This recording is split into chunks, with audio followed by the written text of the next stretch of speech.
While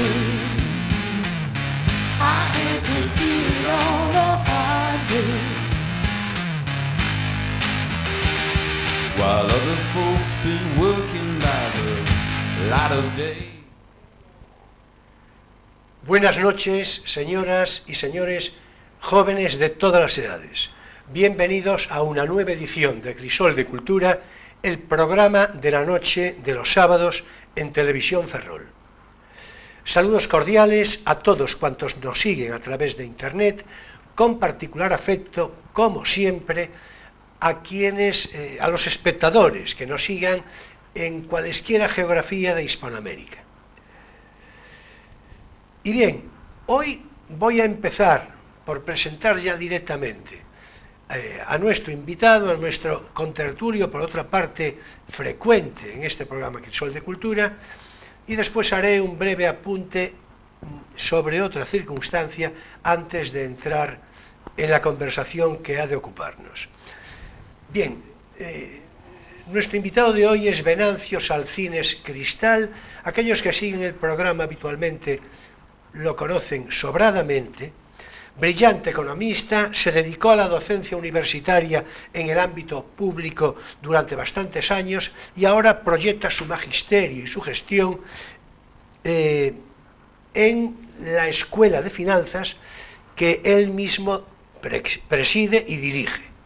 Al tiempo, tiene una fundación que lleva su nombre, desde la cual, ya me consta y es público, hace una muy meritoria labor social. Por otra parte, es Venancio un economista que en su gestión profesional tiene una particular relevancia en el ámbito internacional, en particular dentro de Hispanoamérica, precisamente, y aún podríamos decir que dentro de Hispanoamérica en Colombia. Es decir, bueno, estas precisiones, en todo caso, que yo creo que obedecen a criterio de verdad, en todo caso, él me las podrá corroborar, en fin, o matizar en su caso. Bien, por otra parte, además es empresario, ejerce como tal, y ya dije que dirige y orienta la fundación que lleva su nombre, Fundación Venancio Salcines, que es algo muy de subrayar. Bueno, bienvenido, Venancio, ya lo sabes, siempre es un placer recibirte. Un placer, Julio. Bueno, pues vamos a ver. Hoy, claro, vamos a hablar con Venancio de economía, cómo no, aunque tengo que decir que en cualquier oportunidad próxima puede haber sorpresa y tratamos otra cuestión, que es su especialidad y es su erudición, la economía, pero naturalmente no es ajeno Venancio a otros asuntos de relevancia cultural, sobre todo desde el punto de vista del mundo del pensamiento, de la historia, etc.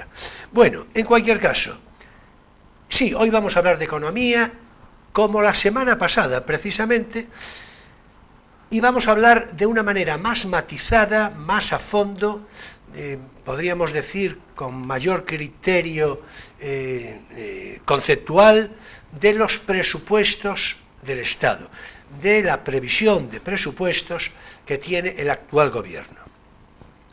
Bien, pero antes un apunte que expresamente deseo hacer desde la emoción y el reconocimiento. Hace pocos días murió Cachita Núñez, nombre que para cualquier ferrolano de mediana edad en adelante ha de suponerle resonancias y hasta evocaciones inequívocas, más o menos próximas, más o menos directas, pero de un incuestionable fundamento. 98 años de una larga y fecunda vida, coronada además con 11 hijos, fue Cachita Núñez una personalidad singular y atractiva, no descubro nada nuevo, ya desde su juventud, con una actitud de vanguardia rompedora, un punto extravagante, con algún toque de gusto por la bohemia, culta, ingeniosa, siempre próxima a las artes y la literatura. Esto puede parecer excesivo para quien nos vea, nos oiga, a quien me vea y oiga, y que sea de otra latitud geográfica. Esto que digo, naturalmente, es literalmente exacto, porque yo tuve oportunidad de conocerla. Practicó, por otra parte, la pintura. Era su pintura deliciosa, amable, delicada y tan hecha a su querencia perseverante, tanto y tanto, que no dejó de pintar hasta sus últimos días, esos últimos días ya casi centenaria. Fue también lectora de un fino paladar literario, impenitente y ejemplar, a veces propicia a selectas relecturas que tiene comentado en alguna ocasión conmigo mismo sobre obras y autores notables. Tuve yo, como dije, la satisfacción y el privilegio de conocerla y de compartir con ella conversaciones interesantísimas, tantas veces trufadas de deliciosas anécdotas y alguna que otra confidencia, alrededor, desde luego, de su mesa camilla. Y fue magnífico poder disfrutar de su alarde memorioso y detallista. Un placer, de verdad, un placer. Tuve noticia de su fallecimiento a través de mi hija Irene, que me mandó un WhatsApp, en fin, un mensaje informativo dándome noticia. Y de inmediato escribí un texto que fue tan espontáneo como sentido y que al día siguiente publicó el Diario de Ferrol. Me voy a permitir, a modo de cierre de comentario, extraer un breve párrafo de ese artículo en homenaje a la memoria de Cachita Núñez. Escribía yo así: en mi casa, cuando era niño, se hablaba de Cachita Núñez desde una conclusión admirativa en la que se entremezclaban su tono provocador, rompedor, su gusto por las artes, casi por la bohemia, sus aficiones literarias, su punto extravagante y seductor, en realidad la exhibición toda y desnuda de personalidad singular y además en femenino, de mucho mayor creciente. Bueno, pues eso, sea homenaje y vivo recuerdo a la memoria fecunda de Caridad Núñez Iglesias, Cachita Núñez, una ferrolana ilustre y singular.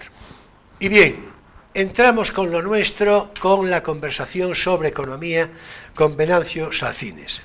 Bien, vamos a ver, Venancio, el último día de la pasada semana estuvo aquí precisamente como invitado, los espectadores que nos siguen lo saben muy bien, precisamente otro economista, algo más joven que tú, poco más, pero al que tú mismo le diste clase en la universidad durante un tiempo, creo que breve, ¿no? Se trata de Miguel García Corral. Bueno, y dio noticia entonces, Miguel, de esa historia del Supremo y de las hipotecas, un asunto que acabó por liarse bastante y que solo quedó claro, yo creo que puedo decir regular, con eso del freno y marcha atrás que dio el propio Supremo. Matizando su propio fallo. En fin, eso de que obligaba a los bancos a pagar impuestos de las hipotecas y que realmente suponía un cambio radical respecto a la política tal. Bien, o sea, si te parece, vamos a empezar por ahí para dar luz definitiva a todo este asunto. Cuéntanos, en fin, cómo está ahora mismo, a justo día de hoy, esa historia. Bueno, yo creo que estamos con un proceso confuso, por lo menos hasta el día 5 de noviembre, que es donde el Tribunal Supremo va a hablar y va a comunicar qué es lo que piensa.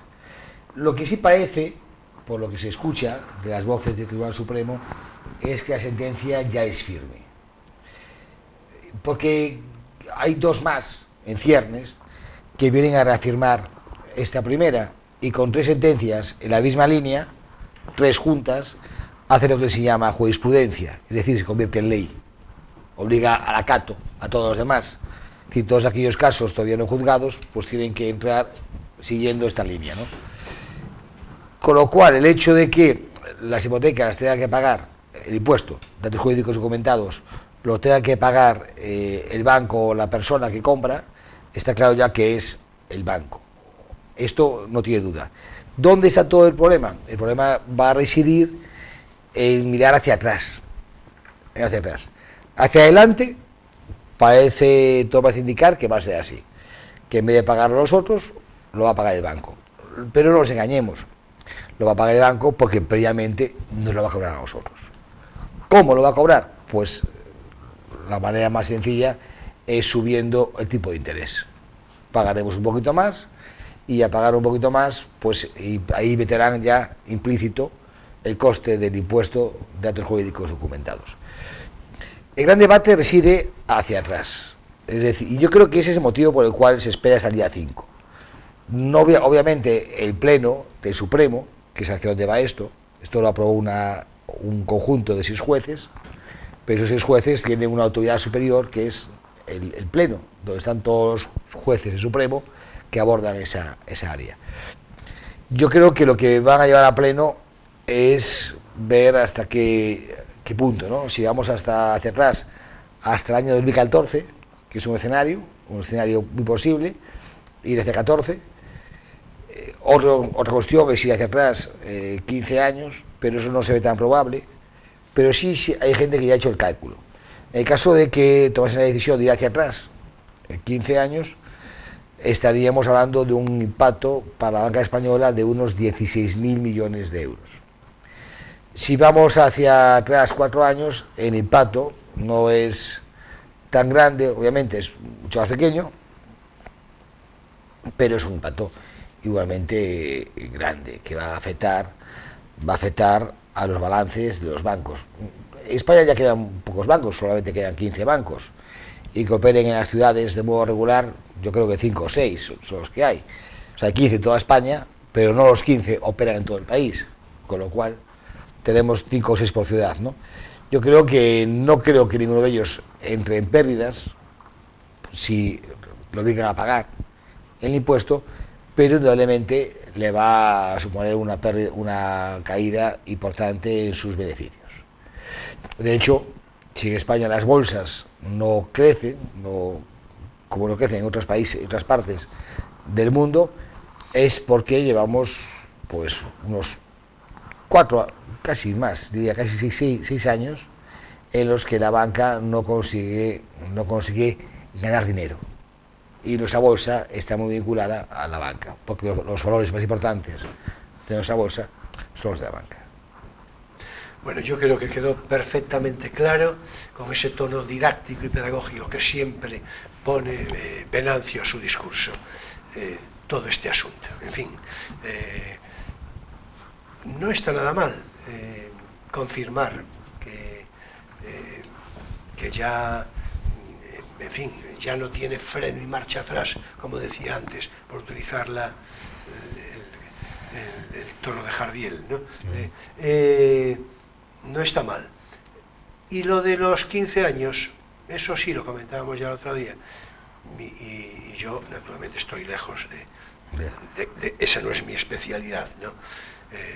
Pero a mí me parece que lo de los 15 años yo creo que es inviable de todo punto, ¿no? De todo punto. Sí, es improbable. Porque provocaría una situación francamente complicada, ¿no? Desde todos los puntos de vista.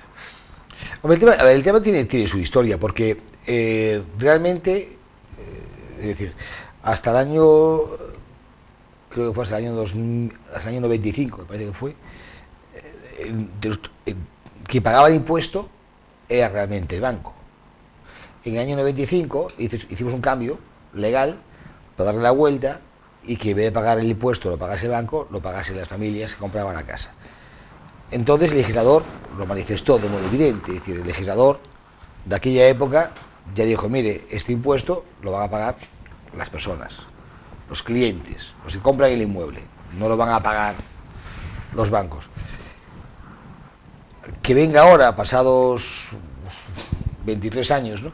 Que venga ahora un Tribunal Supremo y diga que la redacción era confusa o el reglamento no era correcto con un impuesto o no sé qué, hombre, pues no hay voz más potente a nivel jurídico que la del Supremo, pero lo que está claro es que dentro de la sociedad española y dentro de lo que somos los economistas, a nadie se le escapa que el espíritu del legislador pasaba porque los que compramos una vivienda seamos los que paguemos el impuesto. Pero bueno. No, y en todo caso, en fin, ya por cerrar el comentario, en todo caso, son muchos años, la referencia que dabas del año 95, claro, es decir, puede haber otra interpretación, se puede pensar en que había figuras jurídicas de interpretación, en fin, ambigua. Bueno, pero, en fin, en 23 años tuvo usted tiempo para considerar debidamente las cosas, ¿no? Bueno, en todo caso, repito, yo creo que debe de quedar perfectamente claro, y en todo caso en términos de actualidad. Y ahora sí ya le vamos a entrar directamente a lo nuestro, bueno, a la economía en general, pero a los presupuestos en particular, que es lo que fundamenta, yo creo que el programa de hoy con diferencia. Es decir, la previsión de presupuestos por parte del gobierno, la previsión. Es decir, así, a grosso modo, ¿no? ¿Cómo te parece a ti la historia? ¿Cómo la ves? A ver, yo creo que lo que estamos es ante un cartel electoral. Es decir, el gobierno, el PSOE y Podemos, que son los que realmente los que han elaborado estos presupuestos. Claro, claro. Se han elaborado los dos, esto es una negociación entre el equipo económico de Podemos y el equipo económico del PSOE, ha planteado o ha manifestado sus cartas. Claro. Estas son nuestras cartas. No está nada claro que vayan a aprobarse, sencillamente por una falta de mayoría parlamentaria y porque además los que tendrían que dar el voto, que son los partidos independentistas catalanes, pues no están pensando ahora mismo en las cuentas, no están pensando cuánto va a caerle a Cataluña de aquí o si las medidas que se van a poner son mejores o peores. Lo que están es vinculando los presupuestos del Estado con la situación jurídica de sus presos. Lo cual no deja de ser curioso, porque un partido como el PDeCAT, que es la herencia de Convergencia, que era un partido de centro liberal, pero centro liberal con carácter conservador, pues ahora se va a encontrar la mar de feliz con unas propuestas de Podemos, que es su antagónico político. Pero bueno, es lo que hay, es decir, la situación judicial de estas personas pues está muy por encima del perfil ideológico de estos presupuestos. Yo dudo mucho, porque obviamente yo aún creo en este país, aún creo que tenemos tres poderes distintos y que los poderes están separados, es decir, sinceramente el poder judicial del poder ejecutivo, y yo entiendo que los jueces no van a poder ser influenciados. En primer lugar, no creo ni siquiera que el gobierno, al menos el gobierno de Sánchez, vaya a intentar doblegar a ningún juez. No lo creo. Yo creo que el gobierno de Sánchez respeta a los jueces españoles y respeta al poder judicial, y creo que si es así, pues previsiblemente no va a cambiar la situación política de los presos. Por tanto, está muy complicado que encontremos un apoyo parlamentario. Es más, yo soy de los que creo que deberíamos empezar a valorar como una opción posible tener elecciones generales en el mes de mayo, de modo similar a las municipales.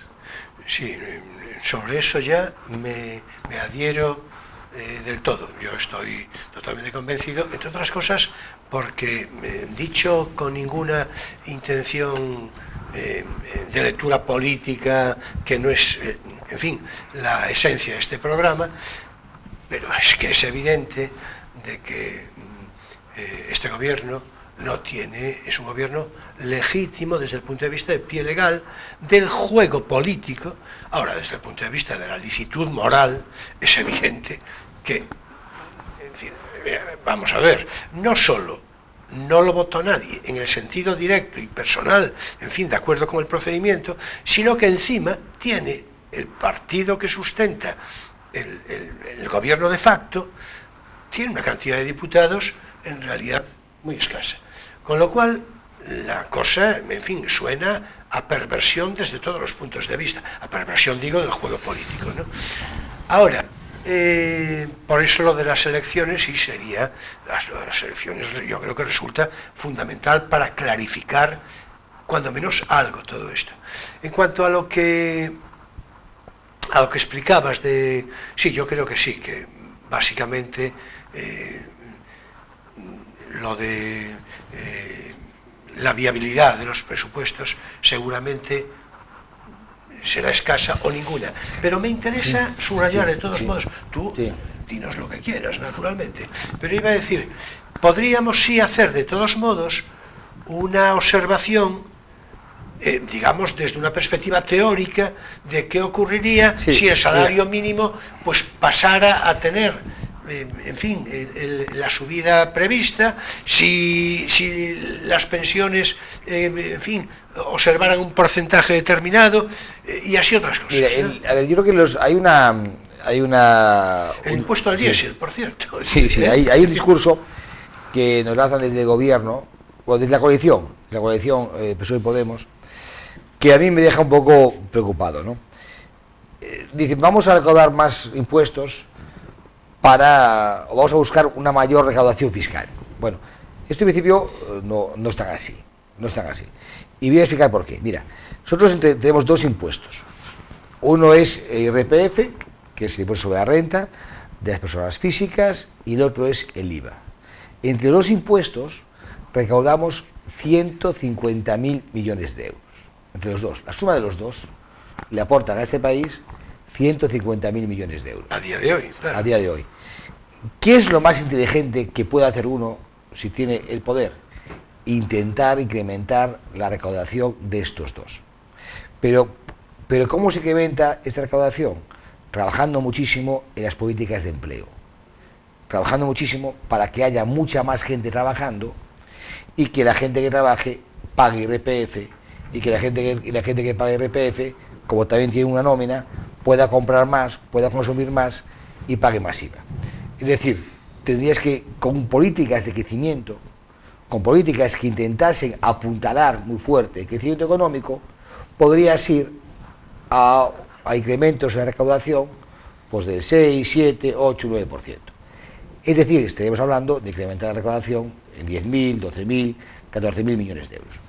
Sin embargo, lo que observamos es que las políticas de crecimiento no están encima de la mesa. No hay ninguna política encima de la mesa. El tema de Alcoa es un ejemplo de ello. El tema de Alcoa, que tanto preocupa en la ciudad de La Coruña. Bueno, es importante que lo cites porque, además, en fin, es una cantidad de personas notable, claro, ¿no? Pues ahí tienes un elemento que no está en este eje presupuestario y que se soluciona, por un lado, con una redefinición de la tarifa eléctrica, que tenemos la tarifa eléctrica industrial más cara de Europa, solo supera, creo que es Chipre, Malta y Luxemburgo. Fíjate, si vemos el coste de la tarifa eléctrica de carácter industrial sin impuestos, lo que cobran las eléctricas a los ciudadanos, y sobre eso después se carga una parte fiscal, si vemos esto, solo la tienen más cara que nosotros, tengo un error, Chipre, Malta y Liechtenstein, no Luxemburgo, bueno, Liechtenstein. Y son intercambiable, datos que he mirado hace nada, hace unos días, o sea, muy frescos. Bueno, pues ¿quién toca? Pues yo creo que ahora hemos puesto encima de la mesa, como tenemos un problema evidente, que es la factura eléctrica. Bueno, ¿ese problema está encima de la mesa del gobierno? ¿Está en la agenda económica del gobierno? No está en la agenda económica del gobierno. Eso es lo desconcertante. Claro, ¿por qué? Porque esos problemas solamente emergen, la gente solamente mira para ellos cuando emerge el problema. Ese tipo de políticas, que si tú las haces, ayudas a que no existan problemas. Ayudas a generar trabajo, pero tienen muy difícil venta, porque es como si fuese un médico que te dice, oiga usted, lleve esta vida y así no enferma. Sí, claro. Parece que ese médico que te da esos consejos, nunca hay que darle las gracias. No son nunca. decisiones espectaculares y por lo tanto no se puede hacer demagogia con eso. Pero el médico que te salva la vida, por el supuesto, último minuto, por supuesto, por haber llevado una vida desastrosa, ese tiene todos los méritos, ¿no? Claro. Yo creo que tenemos que plantearnos que no existen en este presupuesto políticas de crecimiento. Entonces lo que hay son políticas muy efectistas que intentan mostrar maneras a un electorado, que son, sinceramente, una que acabas de decir tú, pues el impuesto a la banca, que al final no sale pero no sale, el salario mínimo, que a su vez implicaría una subida de autónomos, porque claro, el autónomo también tiene un salario, al autónomo también se le computa un salario mínimo, la base mínima para poder cotizar, y tendría que también subir, y esto parece que está en tela de juicio. ¿Estaría vinculado, sí, a esto o no? Bueno, está esto en el aire. está- Está en el aire. no está No se bien sabe, claro. no se sabe todavía qué va a ocurrir. El gobierno decía hace unos días que sí, que subiría la base de cotización en 30 a 40 euros, pero Podemos dice que no. Entonces estamos ahí viendo cómo funciona el proceso. Está en el aire. Pero todo son medidas, sinceramente, sacando quizás que tenga más impacto el salario mínimo, y yo digo por qué, son todo medidas muy basadas en contentar a una opinión pública. Sí, claro, está claro. La banca es mala. De ahí ese carácter electoral al que te referías, claro. Ejemplo, pues la banca es mala, vamos a grabarla. Pero no es así, porque después, y eso no se le puede escapar a los técnicos de Podemos, ni a los técnicos del PSOE, no se les escapa, porque obviamente lo ven como lo vemos nosotros. Si tú trasladas un impuesto a la banca, después lo que hace la banca es trasladárselo a su cliente. Y al final, ¿quién paga el impuesto? Pues el cliente. Es que no tiene otra historia. Claro, sí, Es decir, si tú metes, tú además, esto es, como suele decir, en clases de economía, esto es de primero. Tú cuando tienes un agente que es un monopolio, prácticamente un monopolio, como es la banca, que es monopolístico, 5 o 6 bancos, bueno, 15, técnicamente, frente a 30 millones de usuarios de banca, ¿quién marca las condiciones? ¿La banca o los usuarios? Los marca la banca, ¿no? Si tú le metes más cargas fiscales a la banca, lo que va a hacer es encarecer sus productos. No tiene, es fácil de ver, ¿no? Pero son elementos que la gente lo verá mucho más tarde. De partida, uno pues tiende a creerse lo que le van explicando, ¿no? El tema del diésel ocurre exactamente igual, ¿no? Subimos el diésel para provocar un cambio de coche, pero mire, es que si usted me sube el diésel y de golpe, en un montón de céntimos, yo no puedo cambiar mi coche. El cambio de coche es un tema muy lento. La gente cambia de coche cuando lleva ya unos 7 años con el coche. Y sí, a lo mejor cuando cambie dentro de 8 o 9 años, a lo mejor sí, si llevan un híbrido o un eléctrico. Pero porque usted me suba el diésel ahora mismo, Claro. yo no voy a cambiar de coche. Porque si lo compré hace un año, hace 2, 3, 4 o 5, yo no voy a cambiar de coche. Lo que voy a hacer es pagar más dinero por el combustible, ¿no? Yo creo que son medidas que están muy basadas en contentar a sus votantes, o a lo que ellos entienden que es lo que les gusta. Lo que pasa es que Podemos se ha hecho muy fuerte en estos presupuestos y usa un discurso que es la política redistributiva, basada en la justicia social. Entonces, ya la segunda derivada es, vamos a sacarle a los ricos el dinero. Claro, pero yo creo que en la vida uno puede decirle, vamos a sacarle el dinero a quien lo ganó de modo ilícito. A quien lo ganó de modo ilícito. Y por eso ya hay un código penal que dice cómo hay que perseguir a la gente que obtiene dinero de modo ilícito. Pero al que tiene dinero y lo ha ganado con crecimiento, pues oiga, yo creo que esto es al revés, ¿no? Si uno piensa en Amancio Ortega como nuestro referente más evidente para el caso de Galicia, lo que tenemos que desear de Amancio Ortega no es cobrarle más, que ya se le cobra bastante, por cierto, sino es que tengamos 2 Amancios Ortegas, o 3 o 4, ¿no? Claro, por Eso supuesto, sería lo maravilloso. Claro, claro. Y no decirle a Amancio Ortega que vamos a cobrarle para hacer justicia con él. Hombre, la justicia será hacerle una estatua en la avenida de la Marina y loarlo, ¿no? Hombre, vamos a ver, a veces hay discursos que uno puede debatir, interpretar, pero otros tienen un sentido tan rancio, tan decimonónico, ¿no? Es decir, cuasi decimonónico. Es decir, ¿no?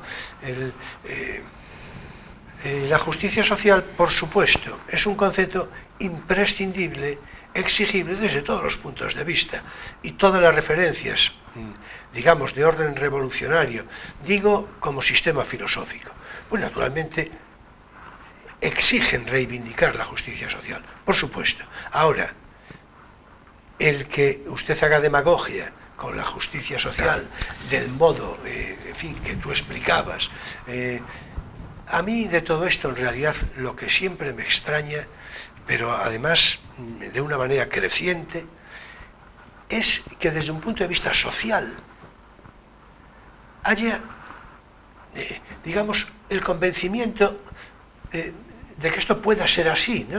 Es decir, ¿cómo? Porque una cosa, repito, es la dialéctica de discusión respecto a cuestiones las que sean, también estas, naturalmente. Pero discursos simplistas, a mí lo que me extraña es que discursos simplistas, pero manifiestamente simplistas, calen en la gente de una manera tan general. Yo creo que al final uno se convence de lo que quiere convencerse. Es que falta el contradiscurso. Mira, yo creo que, por aquí, además en España, a veces más que hacer contradiscurso, lo que hacemos es ataques al cuello, ¿no? Al contrario. Sí, Entonces, sí. así tampoco no vamos a ningún sitio. Mira, yo creo que lo dijo muy bien hace unas 3 semanas Felipe González, que hizo una entrevista en El País, y decía, bueno, hay que ver si España está dispuesta a realizar un nuevo pacto social. Bueno, ¿a qué se refería? Pero yo creo que se refería a Felipe González aquí en su momento, cuando llegó al gobierno, y ya veníamos en esa línea con Félix Quintana, que era el vicepresidente de Adolfo Suárez, etc. Lo que estábamos introduciendo en España era el concepto de igualdad de oportunidades. Y esa igualdad de oportunidades está tan asentada, que todos la compramos. Entonces, eso es hacia donde debemos de ir. O sea, este país... Eso es justicia social. Esa entre otras cosas, claro. ¿Y qué ocurre? Que para que podamos podamos avanzar y profundizar en la igualdad de oportunidades, entonces sí es cierto que a lo mejor necesitamos más fondos o más dinero, y hemos de pensar cómo se consigue más dinero, si a través de políticas de crecimiento o a través de políticas fiscales. Pero ese concepto de igualdad de oportunidades sí lo tenemos muy asumido y lo tenemos muy interiorizado. Y ante esto, yo creo que la mayoría de los españoles sí están muy contentos y sí están muy dispuestos a apoyar, porque es el sistema que hemos fortalecido y hemos creado. ¿Qué ocurre? Que ante este concepto de igualdad de oportunidades, algunos, y de modo muy evidente, retiran la palabra oportunidad y dicen, no, modelo igualitario. Mire, igualitario no. Eso es otra historia ya. Eso ya es otra historia. Porque va a empezar, usted, bueno, tú, querido Julio, y yo somos distintos. Claro. Somos diferentes. Por supuesto. Y somos diferentes porque hemos deseado ser diferentes. Claro, porque cada uno ha buscado... Claro. Y yo soy diferente de otro y otro de otro. Entonces, la igualdad no, porque... La igualdad jurídica. La igualdad de derechos. Claro, la igualdad jurídica. Y punto. Otra no es posible.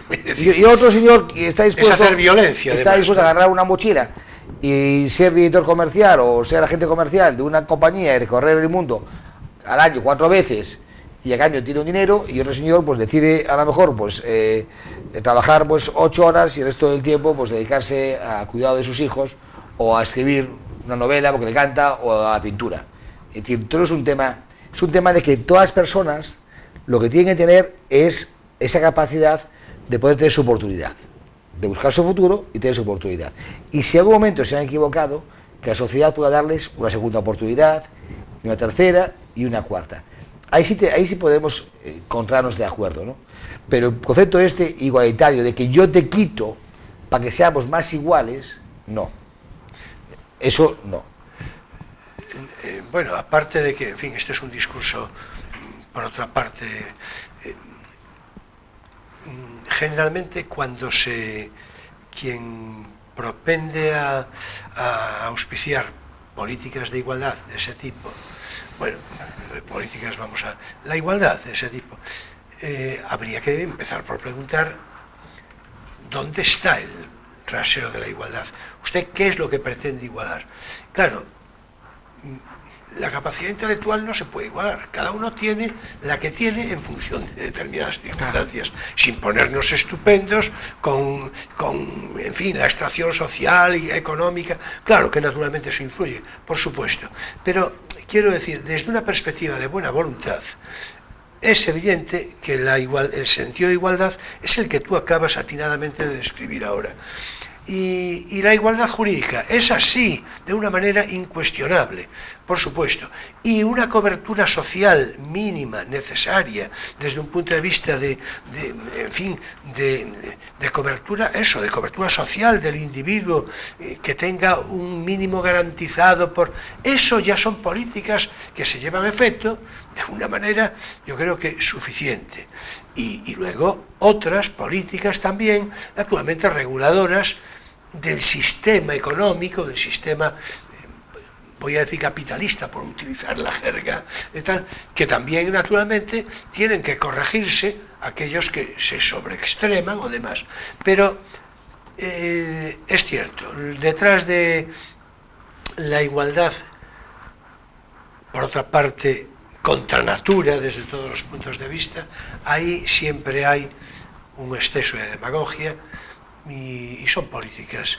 Y mira, y como tú decías, son debates ya del pasado. La idea de igualdad se debatió muchísimo a finales del siglo XIX, claro, y después posteriormente se volvió otra vez a debatir después de la Segunda Guerra Mundial.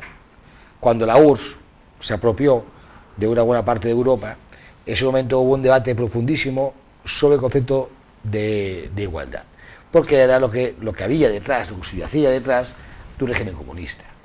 Si tú compras el concepto de igualdad, entre todos seamos iguales, a partir de ahí va saltando de punto en punto y no hay manera de evitar terminar en un régimen comunista o populista.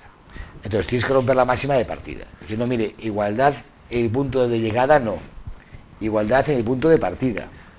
Y dándole a la gente siempre apoyo permanente cada vez que desee volver a comenzar. Siempre. Pero después a partir de ahí cada uno hace su vida, cada uno hace su camino y cada uno lo busca como lo desee.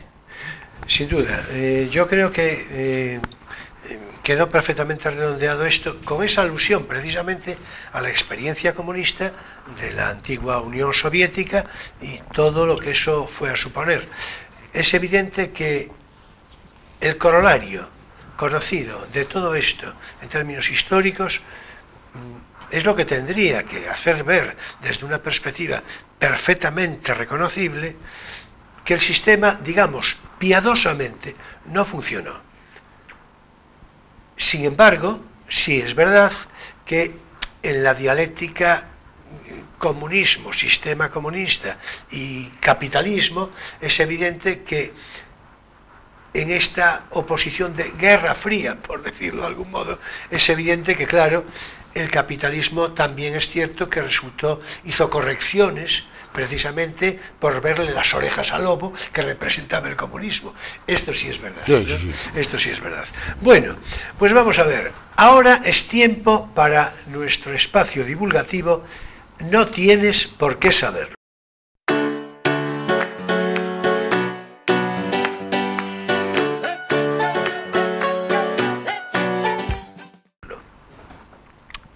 Bueno, y hoy voy a recomendar un libro.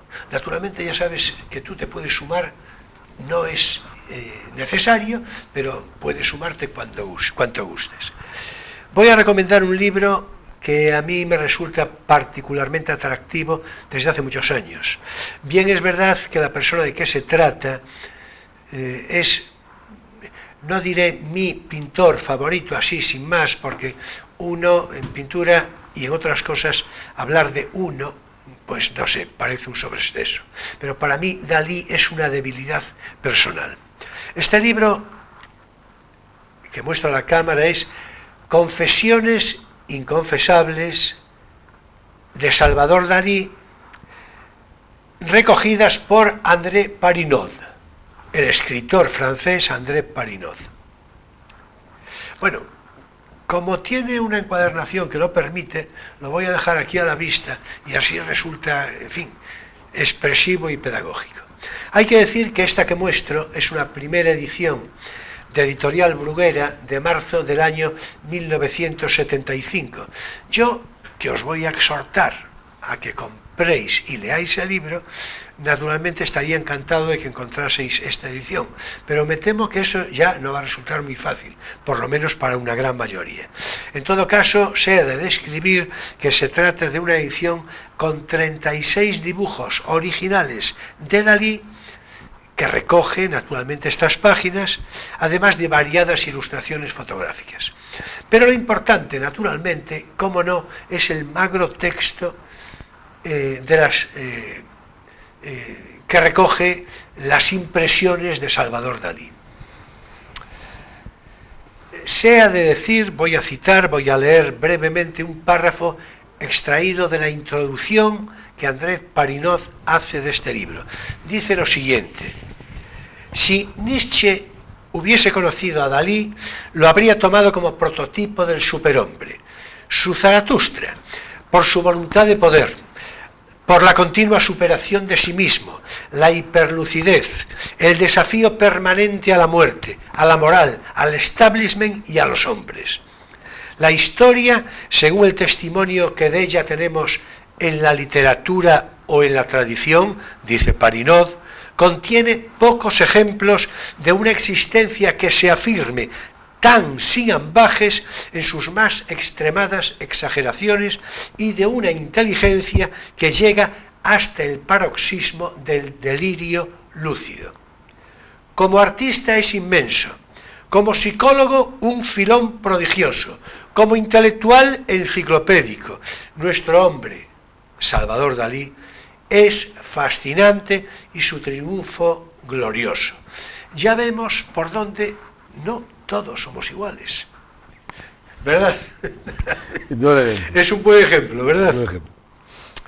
Bueno, después, naturalmente el libro consta de una serie de capítulos sucesivos que voy a citar en algunos casos con alguna breve lectura de algunos de ellos por incentivar la lectura, aunque, repito, ya el propio personaje y la relación de títulos es suficiente. Por ejemplo, el primero de ellos dice «Cómo vivir con la muerte». Y dice Dalí, yo vivo con la muerte desde que sé que respiro y ella me mata con una voluptuosidad fría solo comparable a mi lúcida pasión por sobrevivir a cada minuto, a cada segundo infinitesimal, diría Dalí más o menos, de mi conciencia de ser. Otro capítulo dice, cómo deshacernos de nuestro padre, cómo elevar el capricho a las dimensiones de un sistema, cómo descubrir su genio, cómo ser erótico y permanecer casto, cómo conquistar París, cómo hacer el amor con Gala. Aquí ya tengo que decir algo. Escribe Dalí, parisiense, mujer de un célebre poeta surrealista, Gala, claro, elegante y divina, que me llegaba del otro extremo de Europa. Éluard y Gala, Paul Éluard, el poeta que estaba casado, digamos así, con Gala, volvían de Suiza, sigue diciendo Dalí, donde habían visitado a René Crevel, que se cuidaba allí con su maleta Innovation, rica de encajes y prendas de grandes modistos, una mujer, Gala, de quien me habían hablado mucho y con la que había soñado. Y esta mujer me hablaba de mí, me interrogaba sobre mi yo secreto y yo podía mostrarme ante ella, suscitar su profunda curiosidad y su interés apasionado. Gala era de mi talla, acababa de encontrar mi alma gemela. Bueno, a mí me parece extraordinaria esta descripción. ¿Estás de acuerdo? Totalmente de acuerdo. ¿Cómo llegar a ser surrealista? Este es otro de los capítulos y aquí hay que pararse un poquito porque para mí, ya lo voy diciendo, Dalí es el surrealista por excelencia. El surrealista de los surrealistas. Para mí, naturalmente, para buena parte de los surrealistas no, pero en fin, esta es otra historia. Escribe y presenta una historia bien conocida, Salvador Dalí, respecto a su expulsión del movimiento surrealista. Vaya por Dios. Escribe cómo llegar a ser surrealista y dice entre otras cosas, pero este capítulo es que tenéis que leerlo, por eso tenéis que comprar el libro, ya tenéis que haberlo comprado. Cómo llegar a ser surrealista. El 5 de febrero de 1934, buena fecha, el 5 de febrero, porque nací yo, André Breton reunió en su estudio, en el número 42 de la Rue Fontaine, al areópago surrealista para juzgar mi conducta, la de Dalí, claro. Breton del que hablamos aquí varias veces, vestido todo de verde botella, tenía el aspecto de un gran inquisidor y se puso enseguida a hacer el balance de mis desviaciones y de mis errores. Claro, muy en inquisidor. Dalí, ¿qué tiene usted que decir? Me quejé, dice Dalí, de las acusaciones formuladas que contra mí estaban dictadas por criterios políticos o morales, sin valor frente a mis concepciones paranoico-críticas. Breton, mientras proseguía su monólogo acusador, pasando revista a toda mi actuación en el grupo surrealista. Lo que yo comprendía sobre todo, continúa Dalí, era la inmensa distancia que existía entre él y yo desde el comienzo. ¿Cuáles eran las divergencias entre Breton, el movimiento surrealista, y Dalí? La política, el compromiso, como decían los surrealistas, nos había dividido. Yo me preocupaba, dice Dalí, tanto del marxismo como de un pedo, aunque al menos un pedo me inspiraba algo y además me aliviaba. Bueno, y naturalmente dice bastantes más cosas. Yo este capítulo podría cerrarlo diciendo que Dalí sí, en efecto, fue expulsado del movimiento surrealista por André Breton y sus correligionarios, precisamente por ser Dalí el más surrealista de todos los surrealistas. Y por toda argumentación, André Breton dijo, urbi et orbi, diga usted lo que quiera, Dalí, el movimiento surrealista continuará al servicio del Partido Comunista de la Unión Soviética. Saquen ustedes conclusiones. Bien, otro capítulo dice cómo no ser catalán. Pero él era muy catalán. Y entonces esto es bastante irónico. Y dice, la familia catalana es paranoica, es decir, delirante y sistemática, y lo real acaba en ella conformándose a la exigencia de una voluntad de locura dirigida. Bueno, y dice otras cosas muy entretenidas, muy curiosas, y que acaba por decir que yo no creo más que en el ultralocalismo. Pasa de España a Cataluña, de Cataluña a Gerona, de Gerona a Figueras, de Figueras a Cadaqués, etcétera, ¿no? Cómo devenir es otro capítulo paranoio crítico. Cómo ganar dinero. Eso que el movimiento surrealista lo acusaba diciendo ávida dólares, jugando con su nombre. Cómo conquistar América. Cómo dominar a los hombres. Someter a las mujeres y cretinizar a los niños. Cómo ser super snob. Cómo rogar a Dios sin creer en él. Cómo Dalí inventa una ciudad paranoico-crítica. Cómo leer los cuadros de Dalí. Cómo juzgar a Picasso, a Miró, a Massers y a algunos otros. Jornadas de Dalí con Dalí. Cómo piensa Dalí en la inmortalidad, interesantísimo. Y un apunte complementario sobre fechas, hechos y obras en la vida de Salvador Dalí. Bien, confesiones inconfesables de Salvador Dalí, recogidas por André Parinot, un prodigio, una maravilla literaria, artística, filosófica, y el más descarnado y lúcido descubrimiento realmente deslumbrante de una personalidad artística incomparable, el genial y paranoico Salvador Dalí, el eterno y enorme Salvador Dalí. Como dije, para mí el más surrealista de todos los surrealistas. Y hasta aquí nuestro espacio divulgativo, no tienes por qué saberlo.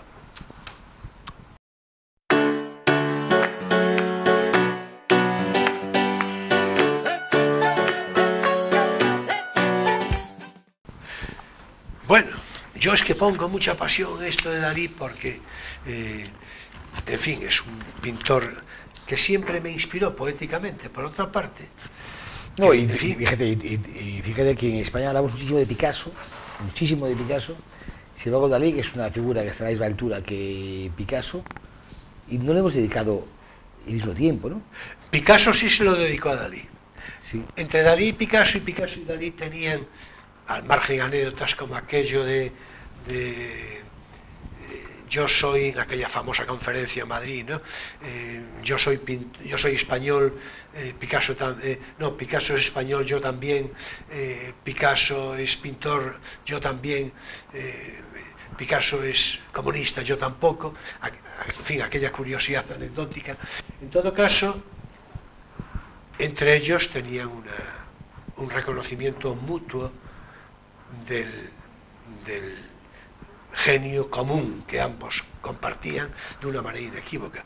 Yo siento particular debilidad por Dalí, confesamente, como digo, que siempre me inspiró además poéticamente, de una manera espontánea y seguramente paranoica, pero naturalmente por Picasso. Yo creo que tengo en mi biblioteca más libros de Picasso que de Dalí. Es decir, lo voy diciendo, sí. Picasso, a ver, por supuesto, pero dices tú muy bien, la consideración crítica de Dalí, yo creo que tuvo que ver en muy buena parte por cuanto acabo de citar. Su derivación de interpretación política, cuando él protestaba enérgicamente, él decía, yo soy un artista, porque cabe decir una cosa, pintor extraordinario, enorme, en fin, eterno, pero Dalí era un magnífico escritor y un poeta de cierto mérito, que ya Picasso no le andaba por ahí. Es decir, naturalmente Picasso, yo rendido naturalmente a la obra picasiana en toda su manifestación más grande, pero en fin, bueno, pues mira por dónde. Ya vemos que Venancio nos puede hablar de otras cosas, tengo que exprimirlo como un limón. Bueno, pues vamos a ver, volvamos a lo nuestro, que era aquello de la economía. Estábamos en uno de los presupuestos. Yo creo que ya citaste el caso de lo de Alcoa, que yo creo que viene bien desde un punto de vista de cierta actualidad, porque es un asunto complicado y difícil, ¿no? Y por cierto que como casi siempre ocurre en estos casos, la Xunta de Galicia dice que la culpa, que el gobierno intervino poco, en fin, y unos a otros se tiran más o menos los trastos a la cabeza. Pero lo importante es que Alcoa se reunieron, creo que ayer o anteayer, sí. Y Alcoa sigue diciendo, la empresa sigue diciendo que eso produce pérdidas y que la situación es irreversible. ¿Tú sabes algo de esto? No lo digo como compromiso de comentario, sino como tu impresión personal. Sí, yo creo que el tema hay que verlo de dos modos, ¿no? Por un lado, sí, bien es cierto que Alcoa es una empresa que lleva mucho tiempo sin invertir en Avilés y en Coruña. Por tanto, son dos plantas obsoletas. Esto es cierto. Y también es cierto que mientras aquí las plantas estaban siendo obsoletas, en el resto del mundo sí estaba invirtiendo. Estaba invirtiendo en Islandia, donde ha invertido cerca de 1.000 millones de euros en Islandia, y estaba también invirtiendo en Arabia Saudí, donde también tiene una inmensa planta de producción. ¿Qué ha hecho Alcoa? Ha ido buscando escenarios donde la energía fuese muy, muy barata. Y esto nos lleva a la segunda verdad. Y la segunda verdad es que si Alcoa no invierte en España es porque tenemos una de las tarifas eléctricas más altas que existen en Europa, y aparte porque no nos hemos dado cuenta, yo creo que esto es lo triste, no nos hemos dado cuenta que el coste de la electricidad es un elemento estratégico para generar empleo y para generar desarrollo económico. Perdón, de todos modos, en el comentario que hizo los directivos de Alcoa, en fin, los responsables en esta reunión última, me parece recordar que matizaron en el sentido de que lo del coste de la energía eléctrica, como tú bien dices, era un capítulo importante, pero matizaron no solo el único. Bueno, porque el otro elemento que hay es que la planta tienen que reinventar. Las plantas de Alcoa y de Avilés le tienen que dar una vuelta completa, ¿no? Pero ellos sí lo han hecho. Si tú ves su estrategia inversora, siempre ha ido a países con una tarifa muy, muy económica. Quizás lo más llamativo es el caso de Islandia. Islandia es un país que es una población como la comarca de La Coruña, que tiene un nivel de exportaciones de unos 5.000 millones de euros, cuando La Coruña, como provincia, ya supera esa cantidad, está en unos 7.000, 8.000 millones de euros. Es decir, Islandia puede ser perfectamente Galicia, o sería una pequeña esencia de Galicia. Y Islandia ha desarrollado con mucha fuerza las energías renovables, sobre todo la geotérmica, y también la vinculada al agua, que es la hidroeléctrica. Con esas dos energías ha creado una tarifa muy barata. Aquí en España la tarifa la tenemos vinculada al coste de la energía más cara. Es decir, uses tú cuál debes de usar,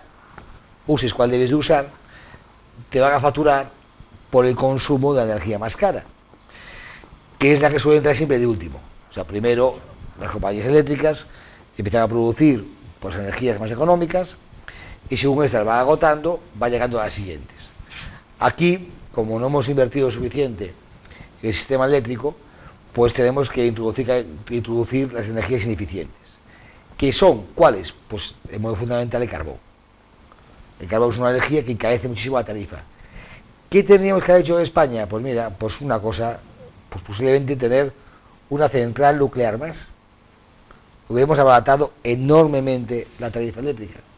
O si no, salir con mucha más fuerza con las energías renovables. De hecho, ahora que ya hemos llegado a una curva de aprendizaje tecnológico potente en el campo de energías, y ya las energías son rentables, hace 10, 15 años había que subsidiar la producción de energía renovable, pero hoy no. Hoy la eólica es rentable de por sí sola, y la energía solar también es rentable de por sí sola, no tenemos por qué apoyarla con dinero público. Pues quizá lo que tengamos que hacer es incrementar muchísimo la producción de energías renovables. Es un comentario muy interesante, ¿eh?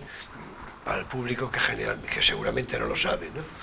Claro, es incrementar mucho la producción, ¿para qué?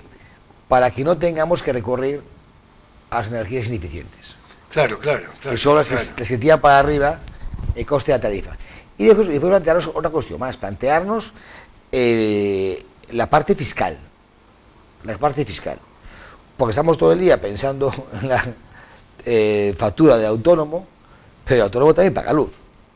El autónomo también paga la energía eléctrica. El autónomo también tiene máquinas. Y también y a lo mejor se gasta mucho más en la energía que tiene que utilizar para producir sus bienes, máximo en ciudades o en áreas, ¿no? Como Ferrolterra, que está muy vinculado al sector industrial. El sector industrial es un sector intensivo en consumo de electricidad, ¿no? Entonces, tenemos que plantearnos también que, oiga, hay que hablar de si no será bueno para este país tener una energía barata. Está claro que para todos sería fundamental, pero si no podemos darle a todo el mundo una energía barata, al menos a las compañías que son intensivas, hagámoslo. Eso por un lado como elemento de fondo. Por otro lado, va a haber más subastas, y las subastas son lo siguiente. Nosotros, como queremos apoyar al sistema eléctrico, llevamos muchos años pagándole o dándole dinero a las compañías intensivas en consumo eléctrico para que, llegado el momento, si es necesario, no produzca. O sea, le das una cantidad a cuento de que, si mañana hace falta, pues paren las máquinas y la electricidad que quede, que no sea mucha, pues la usen las familias y no las grandes empresas. Bueno, esto era algo que se inventó en el posfranquismo, porque todavía teníamos un sistema débil, pero hace ya muchos años que no se para, nadie para sus máquinas para que el resto del país consuma, porque afortunadamente tenemos más oferta de electricidad que electricidad tenemos de ella, ¿no? Pero lo cierto es que esto le ha supuesto una inyección de dinero muy importante, y así se oponía durante mucho tiempo a las compañías como Alcoa. ¿Qué ha pasado? Pues que con el ministro Soria hubo un cambio muy importante, y una cantidad que era cuasi fija, es decir, Alcoa sabía qué cantidad de dinero iba a recibir cada año, estaba marcado, cantidad que es secreta, no lo sabemos. Industria no explicó cuánto le pagaba a cada una de ellas, pero Industria tenía una cantidad asignada a cada compañía intensiva en electricidad, pasamos a un sistema de subastas. En el sistema de subastas, lo que está ocurriendo es que nadie sabe lo que le va a tocar hasta el día que le toca. Es decir, no hay certeza en el ingreso. Con ese sistema, Alcoa... Por lo tanto, hay incertidumbre. Por lo tanto, pues, claro. Alcoa se mostró, Alcoa no, y todo el sector, se mostró bastante preocupado, porque es una cantidad muy, muy importante, y ellos quieren tener certeza a saber cuánto va a ingresar de todo un año. Me parece que es lógico y es sensato, ¿no? Pero el gobierno entendió que no tenía que ser así. Y además, rebajó la cuantía. La cuantía que iba a dar en las subastas lo rebajó, hemos rebajado, en unos 200 millones de euros.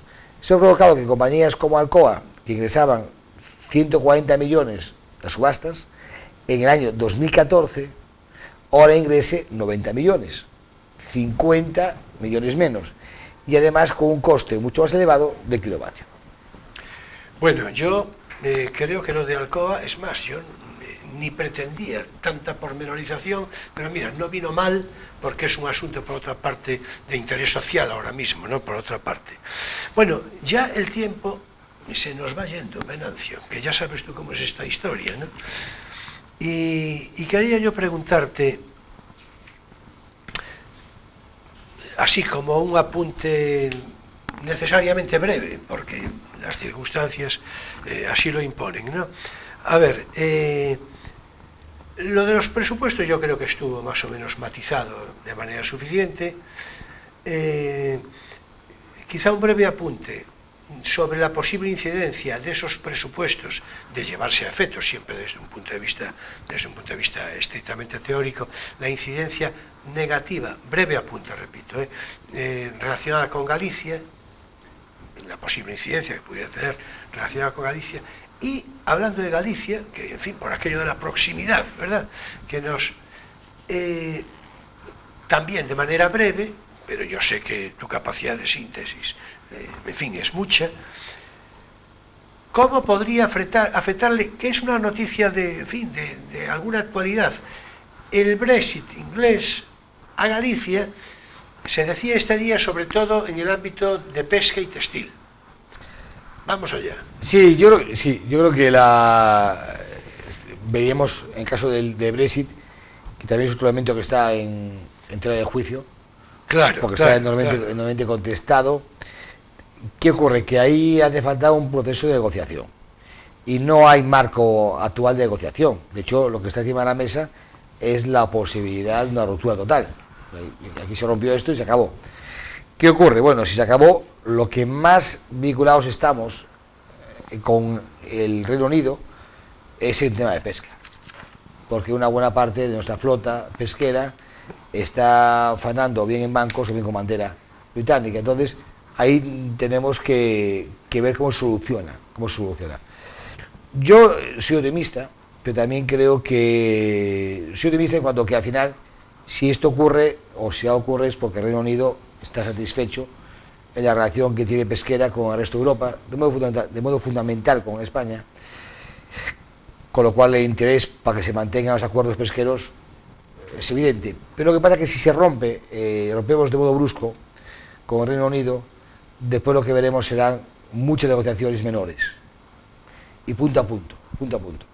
Y ahí, claro, si eso va a ser así, si se va a ser el juego diplomático, no sabes cuándo llegará a tu punto a la pesca, ¿no? Habrá que ponerse lista de espera. Claro. El medio se marcha, claro. y después veremos todo esta espera, sí, a ver cuándo llega un pato en este campo. El sector textil, soy más optimista, porque el sector textil europeo, tanto H&M o como puede ser Inditex, etcétera, es muy potente, y lo que giraría, si Brexit fuese una salida brusca, la idea de ellos, si vence ese lado más duro del partido Tory, de los conservadores, sería vincular el Reino Unido a Estados Unidos. Yeah. Es decir, gira la cabeza, ¿no? Si hasta ahora el Reino Unido siempre giró la cabeza hacia Europa, buscando el acuerdo comercial con Europa y el flujo, en este caso lo que dicen algunos es: no, mire usted, gire la cabeza, pero al revés. O sea, sea usted el gran portaaviones de Estados Unidos en Europa, en esa parte del mundo. Bueno, eso es una posibilidad. Lo que está claro es que los flujos, la facilidad de intercambio comercial que hay de Europa con Inglaterra no se va a conseguir, al menos en el corto plazo, con Estados Unidos. Sí es cierto que Estados Unidos ayudó a impulsar a Irlanda. Irlanda sí buscó ese equilibrio entre Europa y Estados Unidos con un sistema fiscal muy agresivo en cuanto que daba muchas facilidades para la entrada de compañías y se convirtió en la plataforma de entrada de mucha compañía americana en Europa. Pero Irlanda es un país pequeño y el Reino Unido es muy grande. Entonces la estrategia que utilizó Irlanda no está claro que sirva para el Reino Unido. Claro, no sería aplicable seguramente. Bueno, pues muy bien. Pues si te parece lo dejamos aquí, porque la exigencia del tiempo ya es... Yo creo que nos quedó muy redondeadito todo, yo creo que sí, ¿no? Y en la próxima oportunidad ya veremos que hablamos con Venancio. Bueno, ahora es tiempo para nuestro espacio lírico, Poesía eres tú.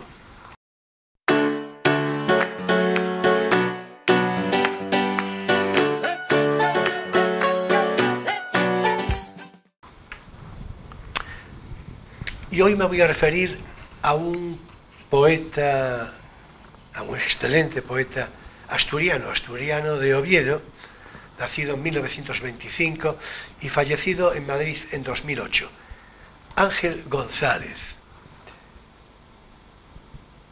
de la generación de los 50, de la llamada generación de los 50, y que fue Premio Príncipe de Asturias de las Letras de 1985. La personalidad de Ángel González y su poesía, por extensión, es la de un hombre irónico, mordaz, resuelto, escéptico, pero también con un hondo lirismo evocador de interioridades abiertamente nostálgicas, un poeta de emoción y de desgarradores silencios de soledad. Fue accesi en el premio Adonais, en el prestigioso premio Adonais de 1956. Y voy a leer un poema del que tengo que hacer una previa aclaración. Decía él ya, considérese como muestra corregida y aumentada de algunos procedimientos narrativos y de las actitudes sentimentales que habitualmente comportan. Bueno, este es un texto un poco aparentemente farragoso, un poco, no sé si decir oscuro, pero sí complicado. En realidad se trata de que algún tiempo verbal está utilizado de una manera ambigua, porque la propia situación que describe es una situación que al final del poema va a revelar. Bueno, anda más o menos Freud por medio, digo Sigmund Freud. Enseguida lo veremos. El poema se titula Confesiones de un joven problemático y dice así: recuerdo con especial nostalgia los veraneos junto al mar en mi niñez. En aquel tiempo venían a visitarnos mis papás casi todas las tardes y mamá los recibía en la sala si llovía o en el jardín cuando hacía sol, muy pocas veces. Allí se demoraban dulcemente mirándose a los ojos, conversando de sucesos banales, como si no quisiesen profanar con palabras lo que en sus corazones existía. Después se retiraban a la alcoba y me dejaban solo, entre las rosas, o en el diván granate del vestíbulo, con un nuevo juguete que pronto me aburría. Qué momentos tan tristes y tan largos, fuera de su ternura y sus desvelos. Han pasado los años, y aunque sé que es locura, aún espero que salgan sonrientes y compartan conmigo, igual que entonces, la alegría final de los últimos brindis y los últimos besos que ponían el aire sombrío de la casa, un irreal resplandor alto e intenso, como la luz efímera que dora los crepúsculos. no es complejo de Edipo lo que tengo, dice el doctor, sino de Cleopatra. Hay que decir que el padre de Ángel González murió cuando apenas tenía 2 años, el poeta Ángel González. Creo que hasta 1 año y medio tenía. Y aquí hay pues esa complicidad que yo creo que resuelve muy bien, muy emotivamente, cuando dicen no es complejo de Edipo lo que tengo, dice el doctor, sino de Cleopatra. Yo creo que todo esto es para que nos movamos un poco a reflexión, que merece mucho la pena. Lúcido y enorme poeta Ángel González, hasta aquí nuestro espacio lírico, Poesía eres tú.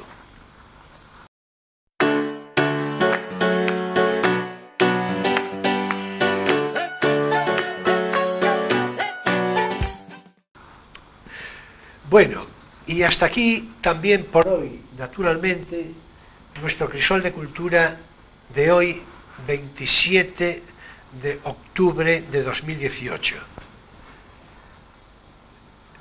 Muchas gracias, Venancio, por tu presencia, por tu conversación. Siempre es un placer recibirte, ya lo sabes. Es mutuo, el placer es mutuo. Pues ya sabes que te voy a convocar pronto, tan pronto como te dejes. Yo creo que a principios de año, más o menos, aquí, si no antes, aquí ya se verá. Ya con se toda verá, seguridad. Ya se verá. Bueno, pues qué placer, qué gozo contar con el compromiso y la presencia de Venancio Salcines. Bueno, el próximo día será nuestro invitado Francisco Rodríguez, Paco Rodríguez, coproductor, quiero decir, codirector de Ediciones Embora, el que la puso en marcha junto con algunas otras personas, y que ya nos visitó en este plató en alguna otra oportunidad. De hecho, quedamos en que acudiría con frecuencia regular. Esta sería, en su caso, será su primera próxima comparecencia, para hablar de asuntos, digamos, ferrolanos, más o menos de evocación en la memoria, en la historia de la ciudad, y por extensión, naturalmente, todo lo local es universal. Así que, espectadores de cualesquiera geografía en la que nos podáis felizmente escuchar y ver, podéis participar, como no, igualmente cuando se trata de asuntos locales que nunca acaban siendo del todo locales, porque, repito, la proyección toma siempre un carácter universal. Señoras y señores jóvenes de todas las edades, mi gratitud entera y toda, como de costumbre, por vuestra presencia fidel de cada semana, por vuestra actitud crítica, por vuestra complicidad. Nos vemos el próximo sábado a las 9:30 de la noche en Crisol de Cultura, Televisión Ferrol, con repetición el domingo entre 7:30 y 8, según obligados ajustes de programación. Y después ya en Internet para todo el ancho mundo. Por otra parte, lo sabéis, quienes seguís regularmente el programa, si estáis viendo esta emisión en sábado, en el día sábado, sabed que seguidamente se va a ofrecer una excelente película seguida de animado coloquio a su final. Nos vemos pues el próximo sábado a las 9:30 de la noche. Será, como siempre, un placer. Y bien, ya sabéis que paso lista.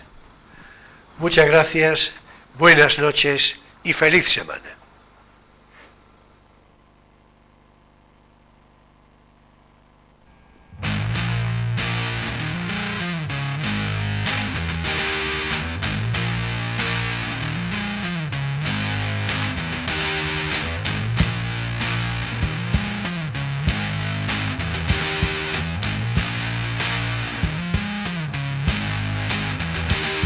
The heart will